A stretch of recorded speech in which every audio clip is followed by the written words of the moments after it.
So I had a message come through for some help and advice on the transition of jumping back from a crow pose into a chaturanga, and I thought it would be quite nice to share this video in case anyone else is currently working on incorporating this transition into their practice. It's really a nice, powerful transition to have when you have got a strong crow pose that you can breathe comfortably in for a few breaths, as well as a strong chaturanga already within your vinyasa practice.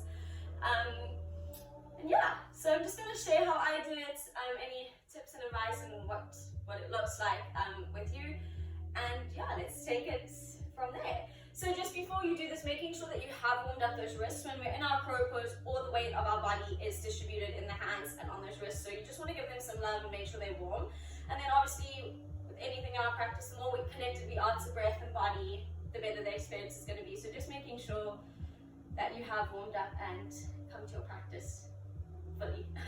So you're going to go from your crow pose, and then once you're in your crow pose, you're going to think of sending the energy back through the legs. You want to think of engaging that core, tucking that lower core in, lengthening the tailbone, and then you want to think of bending the arms to a 90-degree bend. And then it's nice to keep the gaze forward, just to keep your energy moving forward so the shoulders don't send themselves back. And then the biggest thing is to move with breath. So you're always going to inhale in your crow, and exhale is going to jump you back. So I'm going to show you what this looks like.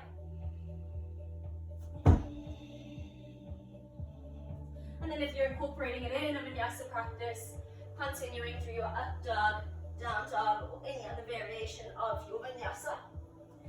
So as I said, the four biggest things in that movement is to think of shooting energy back through the feet, tucking that lower core, keeping those arms bent to a 90-degree angle as you land, and then keeping gaze slightly forward so neck is long, and most importantly, moving with breath.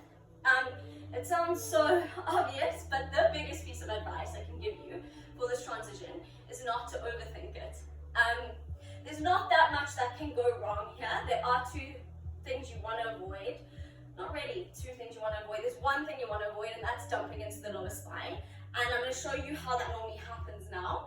And then I'm going to show you another version of what can happen if you don't quite nail this transition, just so that you realize that there's not too much fear to hold on to in this transition, because there's not that much that can go wrong. And the more you believe in yourself, the more likely it is that this transition is going to happen for you. So the one thing that I often see happening when people don't quite get this is taking an inhale, and as they exhale and shoot themselves back, they straighten the arms. So I don't know if you can see here, I'm kind of dumping into the lower spine. This is normally when people dump into the lower spine, and that's something we want to try and avoid. So I would rather suggest letting yourself rather try this jump back. Think of bending the arms, not letting them straighten. And the worst that can happen is you're probably not going to catch yourself in the 90-degree, and your belly might meet the mat, and that's okay. Eventually what will start happening when you are over bending the arms, you're building that strength, you're building that awareness of having the arms bent, that you will catch yourself maybe a little bit lower than the 90-degree, and eventually you'll start building up that strength to catch yourself at that 90-degree chaturanga hold. So yeah, those are pretty much the only ways that it can go wrong, if I can say that. It's not really going wrong, but that's, yeah, I don't know what else to say. But if there is any other questions or any other advice I can share on this, please let me know. Please feel free to reach out. I will happily help wherever I can, so that you can start getting this transition in your practice. And yeah, I think that's it. So I hope this helps, and I hope you enjoy, and please remember that you are capable of doing these things. Your body is so capable, and all you need to do is release that fear and believe in yourself.